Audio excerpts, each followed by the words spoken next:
Many of my constituents who have had an NHS dentist for years are baffled as to why they can't see their dentist, or those who have lost their NHS dentists and can't understand why they can't get access to another one. They feel like they've been pushed to the back of a queue. I've received so much correspondence on this. A married couple who've been patients at an NHS practice in Neath for over 10 years, last seen by a dentist in 2019. Another constituent from Cymru managed to get on an NHS list of dentists in Port Talbot because she could no longer afford, given the cost of living crisis, the monthly charge of her private dentist. But because she doesn't have a car, she finds transport there really difficult and costly. She hasn't been seen either for 3 years now, but feels really frustrated and confused that that same practice is advertising appointments for new patients, those who have never been NHS patients.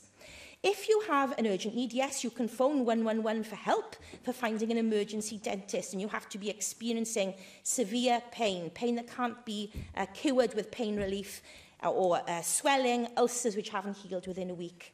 But I've had people tell me about toothache that, yes, can be eased by painkillers, but is having a huge effect on their ability to sleep, work and socialise. If you lose a cap or a filling, this isn't classed as an emergency, although, as Ahlir pointed out, your confidence in your appearance can have a huge psychological effect on you and your ability to work or socialise. And when we raise these cases, dentists tell us that historic NHS patients are facing these delays for what is classed as non-urgent work because of the consequences of the new metrics of the reformed contract.